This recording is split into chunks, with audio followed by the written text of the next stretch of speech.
जय श्री महाकाल। कैसे हैं आप सभी? होप्स आप सब बहुत ठीक होंगे। बहुत समय बाद आज वीडियो बना रहे हैं।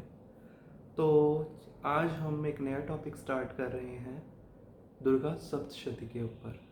चंडी पाठ जिसे हम कहते हैं, उसी के ऊपर आप सब ने जाना ही होगा, आप सब करते ही होंगे। लेकिन इस वीडियो में हम उसके कई सारे रहस्य खोलेंगे। जी हाँ, जितने हो सके उतने रहस्य बताने का प्रयास करेंगे।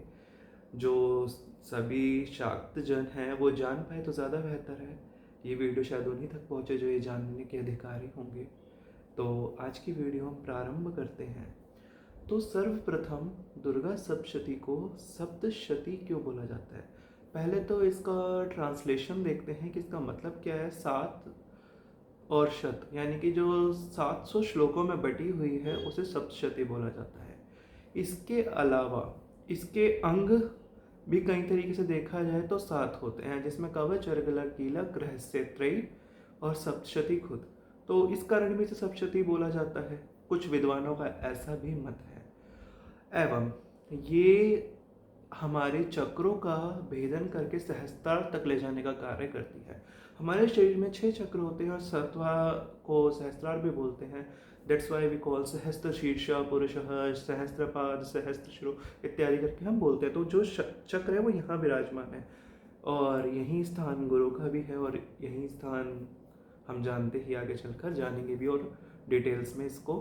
हाँ, तो इन चक्रों को जो जागृत करे या फिर इन चक्रों को जो जगाए उसे सप्तशती बोलते हैं। सप्तशती बहुत सारी देवियों का मेल है। इसके अंदर अनेक देवियों को पुकारा गया है और कई सारी चीज़ें हुई हैं। परंतु हम इन सप्तशती के विषय में आगे धीरे धीरे जानेंगे। परंतु अभी फिलहाल हम कवच पर फोकस करते हैं क्योंकि सप्तशती का ही पहला अंग कवच है। खैर, शाप विमोचन भी है, बट शाप विमोचन को कवच, अर्गला, कीलक के बाद हम देखेंगे क्योंकि शापित तो सप्तशती का जो अध्याय वाला भाग है या फिर स्तुति पाठ वाला भाग है वो है। तो उसके विषय में हम आगे वीडियोस में जानेंगे। बट नाउ मूव टुवर्ड्स कवच। हम कवच पढ़ते हैं बट उसका मीनिंग नहीं समझ पा रहे। क्यों? वहाँ पर कुछ ऐसा नहीं बोला गया कि हाँ कि मंत्र लगाकर ऐम ह्रीम क्लीम श्रीम हुम फट ऐसे इत्यादि कुछ नहीं है। वहाँ बोला गया है कि जैसे कि अगर हम एक श्लोक की लाइन लें, हृदय ललिता देवी उदरे शूलधारिणी, ऐसे पुत्रान लक्षेन महालक्ष्मी भार्या रक्षितु भैरवी, इस तरीके के श्लोक इस्तेमाल किए गए हैं। क्यों? है ना, आपने पढ़ा ही होगा संस्कृत में। तो ऐसे श्लोक इस्तेमाल किए गए हैं। क्यों किए गए हैं? वहाँ पर पर्टिकुलर कोई मंत्र भी लगाया जा सकता था? नहीं। अब समझते हैं इस चीज़ को। बहुत सिंपल सा एग्जांपल देता हूँ।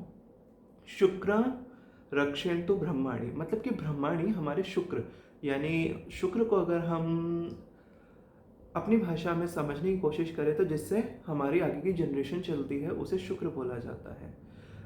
अगर उससे भी आम भाषा में बोलूँ तो वीर है और सीमन, दैट्स इट। तो उससे उसकी रक्षा ब्रह्माणी ही क्यों कर रही है? अब इसमें सृष्टि चक्र पर जाते हैं। जो कवच है ना, ये बहुत सोच समझ कर बनाया गया है। ऐसे ही कवच का निर्माण नहीं हुआ है, ये चीज़ आप समझिए।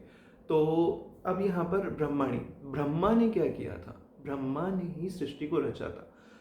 कहते हैं कि ब्रह्मा ने अपने मन से कई सारे ऋषियों को रचा, उसके बाद प्रजापति की उत्पत्ति हुई, फिर जो उनकी पत्नी थी प्रसूति, उनका प्रादुर्भाव हुआ, ऋषि कश्यप प्रकट हुए, उनसे कहते सारी संतानें बनी एवं प्रजापति से संतानों का विस्तार हुआ।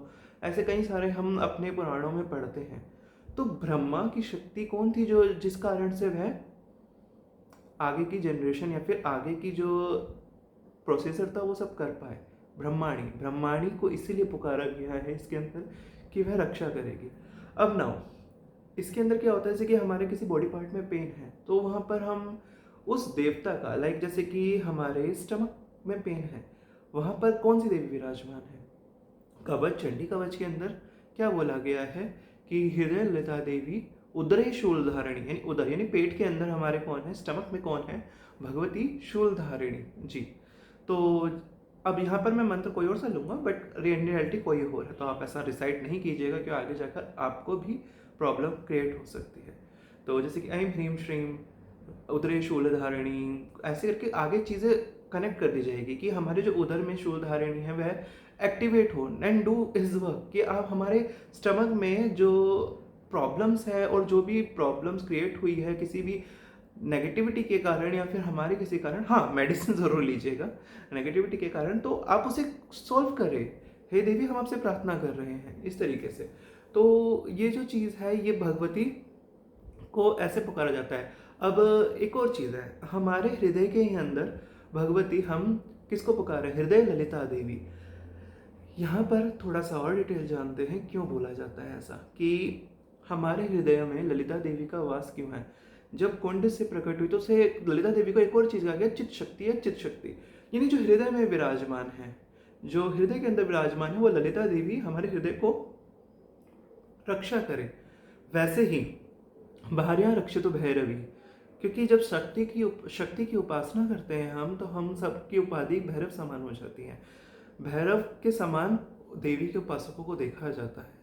तो इसी कारण जो उनकी वाइफ है उनको भी भैरवी की उपाधि दी जाती है। जो यहाँ पर साधक जन होंगे वह मेरी बात को अच्छे से कनेक्ट कर पा रहे होंगे, जो जानते होंगे थोड़ा बहुत। तो जैसे गुरु को शिव और उनकी जो हमारी गुरु माँ है उन्हें हम शक्ति या पार्वती के रूप में देखते हैं, वैसे ही यहाँ पर भैरवी अपनी भार्या को देखा जाता है और भैरव स्वयं में। तो यानी मेरे हृदय में भैरव है तो मेरी जो अर्धांगिनी है उनके हृदय में भैरवी है, ऐसा हम सोचते हैं या फिर ऐसा हम कल्पना या फिर मानते हैं हमारे शास्त्रों के अनुसार, या कहे शाक्त स्क्रिप्चर्स के अनुसार। नाउ मूव टुवर्ड्स की पुत्रान रक्षण तो महालक्ष्मी, इस तरीके से बार बार वहाँ पर अलग अलग देवियों का नाम लिया गया। बट हाँ, अब यहाँ पर कुछ बुद्धिजीवी ऐसा प्रश्न भी कर सकते हैं कि आप एक चीज़ बताइए कि हम एक ही चंडी को ही बोलकर इसको क्यों नहीं कर लेते कि चंडी आप हमारी रक्षा कीजिए। हाँ बोल सकते हैं, बट क्यों? हर एक देवता अपनी एक एक चीज़ में परफेक्ट है, ये चीज़ आप सब अच्छे से जानते हैं। जैसे कि फॉर एग्जाम्पल एक लकड़ी है, उसी लकड़ी से कुर्सी बन रही है, उसी लकड़ी से ही टेबल या चेयर बन रही है, और उसी लकड़ी से कोई दरवाज़ा या फिर डोर बन रहा है। तो फिर आप सोचिए क्या डोर को हम ऐसा डाइनिंग टेबल यूज़ कर सकते हैं?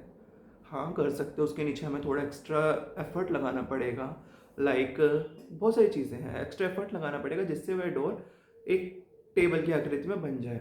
बट हम उसी लकड़ी, किसी और लकड़ी से हम टेबल ले सकते हैं, तो हम उसका क्यों नहीं ले रहे? ईश तो एक ही है ना, बस वो रूप बदले हुए हैं। अब वहीं देखिए एक लकड़ी से अलमीरा बनी हुई है, ठीक है। अब ये चीज़ सोचिए। तो इसी कारण यहाँ पर एक एक देवता अपनी अपनी एक कला में परफेक्ट है, परंतु दूसरा देवता वो ऐसा नहीं मान सकते कि वो दूसरा देवता नहीं कर सकता। बट उसको उस रूप में प्राप्त करने के लिए हमें कुछ ना कुछ एक्स्ट्रा एफर्ट लगाने पड़ेंगे और उसके लिए वो पद्धति निकालनी पड़ेगी। इसी कारण अब इसमें मैं एग्जांपल देता हूँ कि शंकराचार्य ने जब कहते हैं कि एक गरीब स्त्री के यहाँ ब्राह्मणी क्या गए थे और वहाँ पर उन्होंने एक खाया हुआ आंवले का वृक्ष से, मतलब आंवले का वृक्ष था और जो आंवला था ना उसे देखा कि आधा आंवला ही इन्होंने दक्षिणा के लिए दे दिया, उनके पास खाने के लिए कुछ नहीं है। तो उन्होंने भगवती लक्ष्मी को बैकुंठ से बुलाया कि हे देवी अंगम हरे पुलक भूषण माँ श्रयंती, इत्यादि श्लोक में स्तुति कर कर।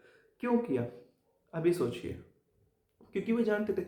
अब वो वहाँ पे सरस्वती को पुकारते, अब सरस्वती को देन वो कहते कि हाँ ऐसा करिए देवी, आप इनको धन दीजिए, इस तरीके से दीजिए।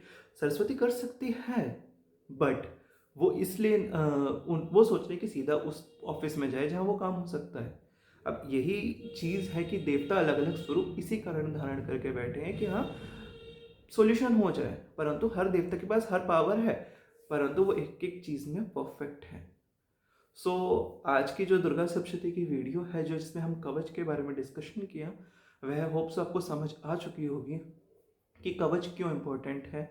और कवच एक एक अंग में देवता को विराजमान किया गया, क्योंकि जब हम पाठ करते हैं कहते हैं भूत ग्रह वेताल, और जो भैरव में भी नेगेटिव भैरव्स है वो हमें असर ना करे। विनायक है, विनायक यहाँ पे गणपति को नहीं, कुछ नेगेटिव विनायक्स भी होते हैं, उन्हें बोला गया है कि वो हम पे ऐसा नेगेटिव असर ना करे। इसी कारण क्योंकि जब हम पाठ में बैठेंगे ना तो नक्षत्र और कुछ योगिनियाँ भी रोकने की कोशिश करती है कि हाँ अगर ये कर लेगा तो हमारा इस पे जो आधिपत्य है वह खत्म हो जाएगा। तो इसी कारण कवच को सप्तशती का भाग बनाया गया। होप सबको वीडियो पसंद आएगी। वीडियो पसंद आने पर लाइक ज़रूर कीजिए और हाँ, ये शाक्तों तक ज़रूर पहुँचाइए, उनकी नॉलेज एनहांस करेगा। जय श्री महाकाल, जय श्री माँ।